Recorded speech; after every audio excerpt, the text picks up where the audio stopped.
Hello, everybody. Thank you for coming back for the final week of the Mill Valuation Bootcamp. I am Jacob, and I'll be walking you through our last presentation of the bootcamp. Just as a moment before we get started, thank you guys for coming and making it through all 9 weeks of the bootcamp.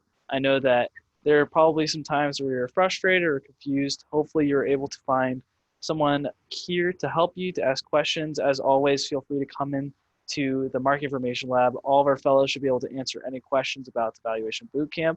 So feel free to come in and ask as many questions as possible.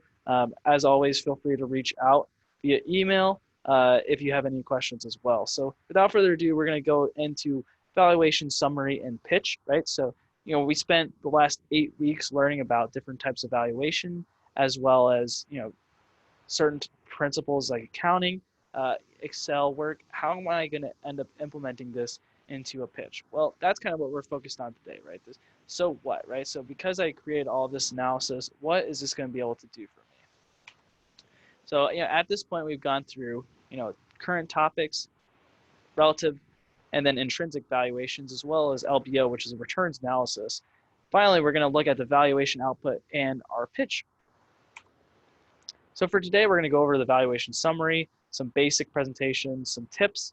We're going to do a practice exercise, finalize our Excel PowerPoint, and then we're going to look at some key takeaways. So as far as valuation summary goes, one thing you want to do is you want to aggregate all of your financials. However, on the left, it doesn't look as pretty or as nicely laid out as it possibly could be, right? So, if you were just to give an output or summary of this data, if you used on the left, while all of the information is true, is jumbled and disaggregated and doesn't really tell a story. However, in the next slide, we'll show you just how you can take all of this data and put it into a story. This is kind of where you begin to see where all of your valuations come out, right? So if your comps is higher than your precedents or your DCF is much lower than your relative valuations, sometimes it's hard to tell by flipping back and forth between each Excel tab. However, it's very easy to tell on this output. And then this is really where it becomes more of an art form instead of a science. You need to pick whether you want to go from the first quartile or to the third quartile. Maybe you want to narrow this range because the range is so wide. Maybe you go from medium to the third quartile. Or maybe you would split it up even there additionally, right? Third quartile to maximum. A lot of times what we'll do is you'll use benchmarking, which not really covered here, but maybe covered later on in your classes, or if you proceed to do any sort of work with the Investment Banking Academy, or you see it in a case competition. A lot of times what you'll see is you'll look at different financial aspects of the company and then apply it that way, right? So because my company is better than the rest of the companies on XYZ level, I'm going to use the median to the third quartile because I believe that should be ranked more highly amongst its comps, precedents, or discounted cash flow analysis. Ultimately, the numbers really don't matter a whole lot when you dive into the numbers, right? So it's more about the story you're trying to tell, right? Anybody can get a comps or precedents or DCF to output the number they want it to. It's more about if your story really connects with the audience, whether your story makes a really good argument for why the company should be valued this way. Here's a football field. The football field is essentially the same exact data you just saw. However, we have gone ahead and we have pulled in all of the numbers in a way that makes much more sense and it's a lot easier to see on a fundamental level, right? So if I look at this, I can clearly see my LBO recommends that my company is at least worth $7 billion. Then I look at precedent transaction DCF, it gets even on the higher end, right? So as I look through this, it's very easy to tell me which of my valuation led to which type of analysis, how much is each actually able to pay for that, and then what it really answers the so what much better than the last slide does. Another thing, whenever you're building a football field, a lot of times we'll see this in a second, but you can see these unsung heroes, right? So you have your lower value and then you have your higher value. You'll subtract the two, and that's kind of the range, right? So whenever you're building out a football field, what you'll do is you'll insert a stacked bar chart. The first bar is going to be the lower values, and then the unsung heroes is going to be the second values. You're not actually going to include the higher value, but the second value is going to be your higher, lesser, lower to get this stacked bar chart look. Additionally, then you'll make the lower value, a transparent bar, and that'll give you a football field. Look, very easy to see in Excel, and we'll do it in a second whenever we do our Excel exercise. Now we're going to go into some PowerPoint best practices. I know that this is not a PowerPoint class, it's more focused on valuation, but PowerPoint and end up explaining your story with valuation is usually a pretty important part. So we thought it would be important to touch on in the last class. Some things to keep in mind. Always, always, always want to pay attention to detail. It's very easy, whether it be when you're building out a model or you're building out PowerPoint, to not pay attention to details. Maybe you are taking a slide from an old presentation and you didn't update the company name. Maybe you're taking, maybe you've taken another slide that you didn't like as much and you made a couple changes, but you forgot to update the number in the corner. Maybe you're using per share data and you didn't update it with the actual per share data of that day. Maybe your data is a week old on per share data and the company could have dropped significantly on share price. All these things are really important to update as you get closer and closer to your pitch. Because if you don't have this attention to detail, people may not be taking you as seriously as you deserve to based off how much you know about this company. Everything has a purpose, and never over add images, right? So clip art, while it was great whenever you're using maybe less sophisticated things, clip art is not really seen as much whenever you're talking about valuation and valuation decks. The flow of information should be very easy, right? So you should always flow from left to right, top to bottom. And if you want people to look at something, it should always catch your eye, right? So always make it visually appealing, but often try not to be too visually appealing. No need for excessive photos, etc. Slide Master is an incredible tool. So if you don't know how to use Slide Master, I highly recommend taking our PowerPoint class that we offer at the Market Information Lab. But essentially what Slide Master does is allows you to always make the same, make every slide the same. Essentially, if you wanted, for example, the Illinois logo is in the same spot on all of our slides. That's because we added it to the Slide Master. And on every slide we make, we don't need to copy and paste in the Illinois logo. It's always on there. Progression. Storyboarding is always really important. Whenever you begin a PowerPoint or you're starting to make a presentation, you should think about what you want to present. You should have the idea generation. How is this going to flow? Then you want to go ahead and write the content, then making it pretty. A lot of times it's more important to have great content on the slide than for it to be pretty. So if you follow this strategy of working on your idea generation, then the content, then making it pretty, a lot of times this is the most efficient and time-sensitive way of doing this. Here's an example of this. Here's our idea generation. Games.com is a great industry leader in casual gaming. Then we want to talk about why Gaming.com is so strong. Maybe some of their weaknesses. How can we tackle these weaknesses? Maybe here are some potential opportunities related to Games.com. Maybe some opportunities they're trying to capitalize now, but haven't had a whole lot of progress. Or maybe they made a lot of progress, and here's the additional progress they could make. Risks and reasons against why you would want to invest in something like Games.com. Then our final recommendation, whether not to or not to invest.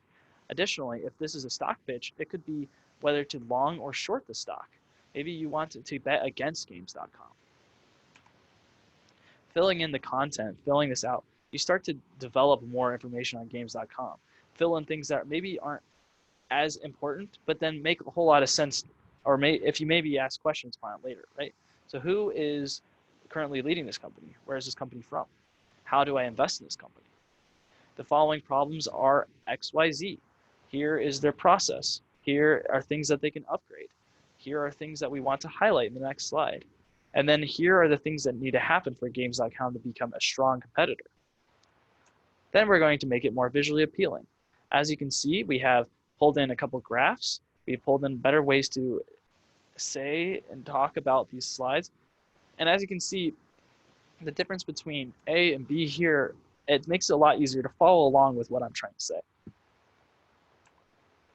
Now this is just an example, of course. There's always things you could add or change about your slide deck. However, this just shows you that if you follow kind of our ideas of idea generation, then to the content, then to visually appealing, it makes a whole lot easier. It makes it a whole lot easier than starting with trying to make it visually appealing from square one.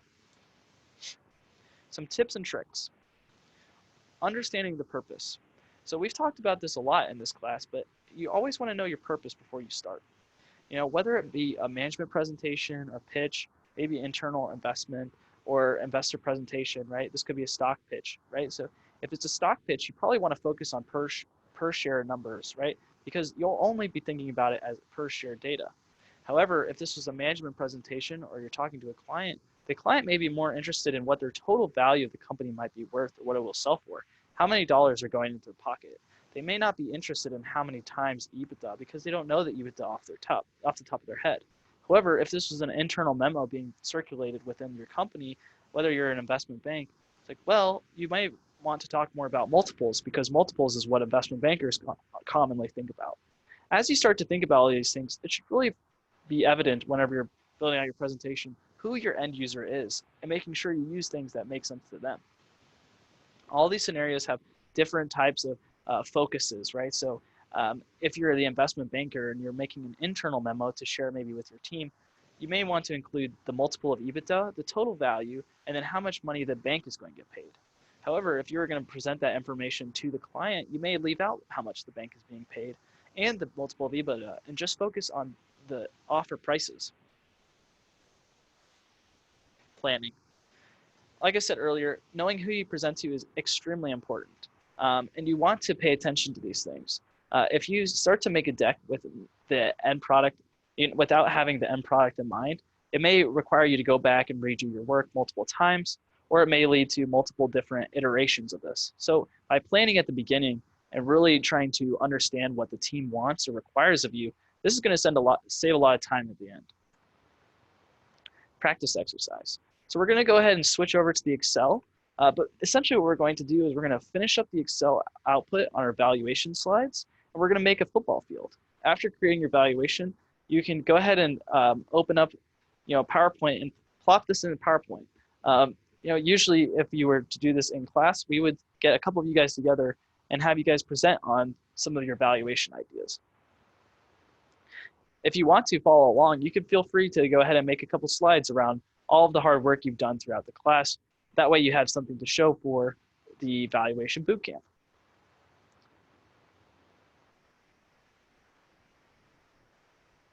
Moving on to our Excel file here.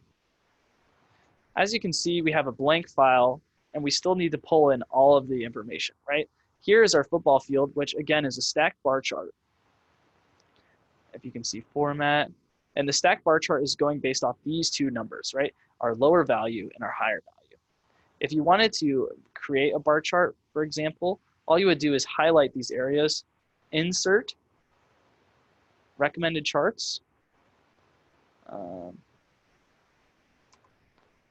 I would grab these, insert, and then you'd want to do probably a stacked bar chart like this, and then you would have, then you'd make this transparent, make edits, delete some of these grid lines, etc.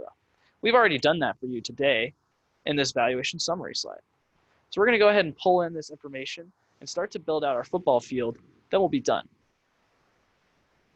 As far as Chipotle's financials, we're going to pull in the revenue equals, and then we're going to go all the way up to our income statement and grab our revenue for 2018, as well as our EBITDA for 2018.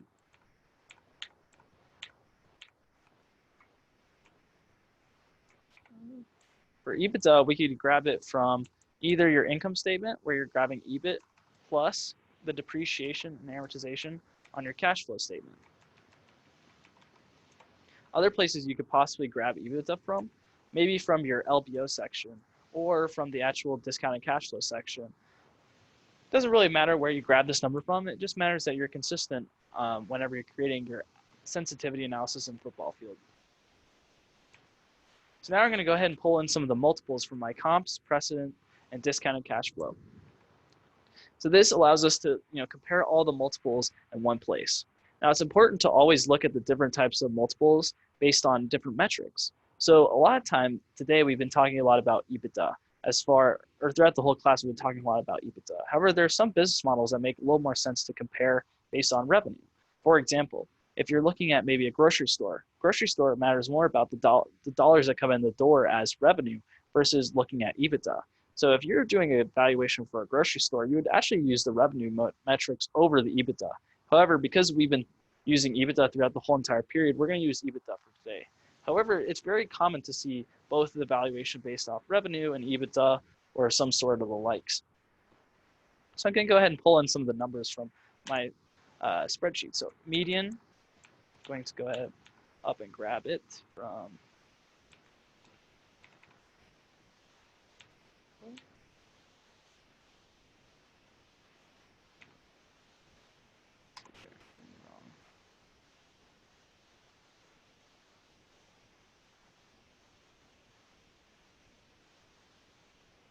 sorry, I got the wrong spreadsheet open.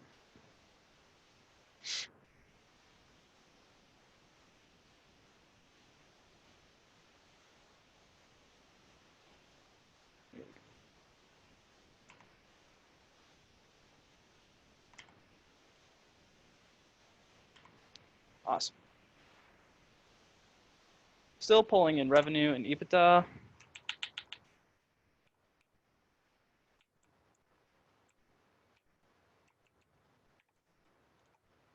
And EBITDA.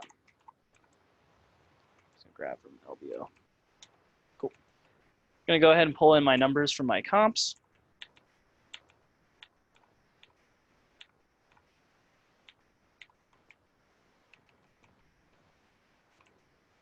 So my median based off revenue is 2 or 1.4. And then my first quartile based off revenue is going to be 0.6 and then 4.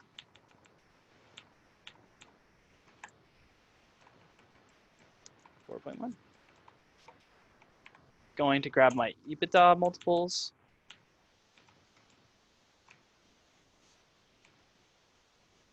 Median. Feel free to pause the video, pull in all of your multiples for precedents and comps, and then skip ahead if that's quicker and easier for you guys. I'm just going to pull in each of these numbers. Nice. Then precedent transactions, again, using revenue first.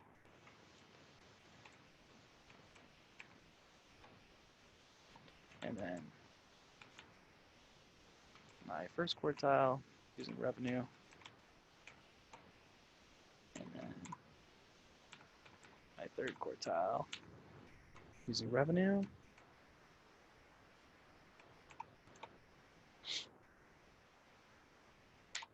Next, EBITDA.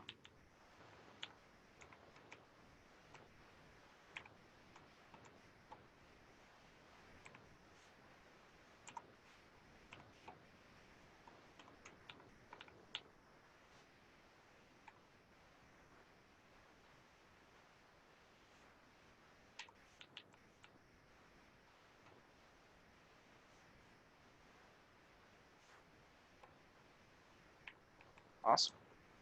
Then for DCF, this is going to be a little bit different. We're going to go ahead and grab the numbers from the sensitivity tables as instead of grabbing a multiple directly. So equals, so my revenue based off my exit multiple.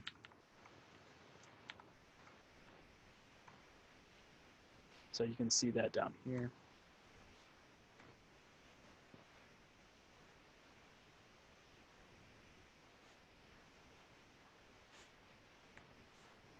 So I'm just going to grab the middle number for my exit multiple, my middle number for my revenue, as far as perpetuity growth rate goes. Then I'm going to grab my exit multiple again, and my revenue. And then we're going to go ahead and calculate what our multiple will be. And then LBO, we're going to go ahead and grab our EV over revenue, which we hard coded to be 15 times. Now we're going to pull in our calculations, right? So our multiple times revenue. And we're going to take our multiple times EBITDA, hard coding, so we can just copy and paste this down. And then I'm going to copy the section, paste it down, And then I'm going to go towards my DCF. I'm going to divide my value by revenue to get my multiple. I'm going to divide my value by revenue to get multiple. And I'm going to divide my value by EBITDA to get my multiple. And one more time.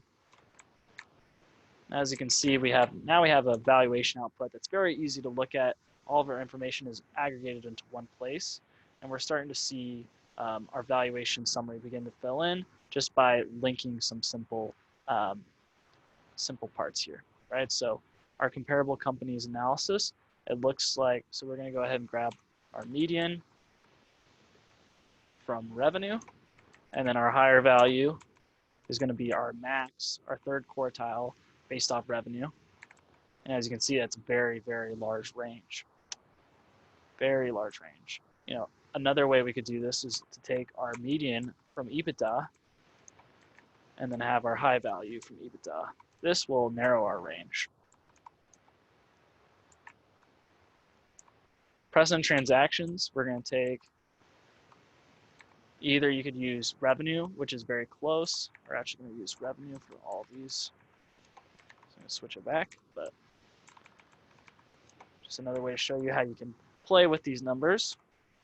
Revenue, take our median, and then we're going to take our third quartile, show the range. So as you can see, these are a lot larger ranges. Your range tends to tighten as you fill in more multiples, when you fill in more comps, fill in more precedents, maybe expand your horizon on that. My LBO, pretty simple analysis here. It looks like we've just hard-coded 250, right? 250 is my change. So if I just pull in my 15 times my EBITDA,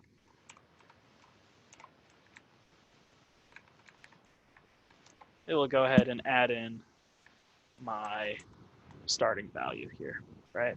So if we wanted to change the multiple here, you could simply do it by, let's say you wanted a $1 billion range, right? Or you wanted to demonstrate maybe a $3 billion range, right? You could also include sensitivity analysis on your LBO to help you figure out what range you want to sensitize between. This could be sensitivity based on cash on cash multiple or IRR. Last thing we're going to do is we're going to pull in our DCF valuation by referencing our sensitivity tables here. So I'm just going to take my median number on exit multiple, and then I'm going to plug in my highest number, lowest WACC, highest exit multiple, and then I'm going to make my unsung hero here. And there we go. Now we have a DCF populated here, and then we have all the different types of valuation that we've done throughout this boot camp, all presented in one place. As you can see, very large ranges between all three types of these analysis. A lot of that comes down to maybe our assumptions in our LBO or DCF, which we have talked about throughout this presentation. They may be on the lower end because we've used the median. So if we moved these more towards where they're actually trading at, it would probably be in the higher end as well. Same thing with comps. Comps tend to be trading a little bit lower than Chipotle because Chipotle is much higher valued, in the current market. However, if you were trying to build a pitch that is talking about shorting Chipotle, you could see if you showed a bar chart right here, or maybe added additional bar at the bottom, showing its current market value, you could very easily show that other types of valuation analyses don't support it. So this could be a recommendation towards a short. Again, this is by no means financial advice. So would not recommend you going out there and shorting based off the valuation that we've done today. I would highly recommend looking more into it if that's the action you want to take. But this is just an example of how you could go ahead and use some of this output in a presentation. That being said, thank you guys so much for participating in the bootcamp. Really hope that you guys were able to learn something. Going over some key takeaways here. key takeaways. One, we talked about how to pull together and make a pitch, what the proper steps to putting together are, showed you guys, what you want to make it visually appealing, but in what way. Last, we're talking about how you actually can take the numbers that you've calculated in your models and put them into a PowerPoint ready presentation, right? So you should be able to just take that football field that we calculated, slap it onto your presentation, and continue talking about valuation, whether it be in a pitch, internal meeting, however it may be. Thank you guys for coming. If you enjoyed this boot camp, feel free to sign up for the rest of our classes. If you have any questions, like I said earlier, feel free to email the Market Lab team. I'm happy to answer any questions. Thank you guys for coming. Have a good rest of your day. Thanks. Bye.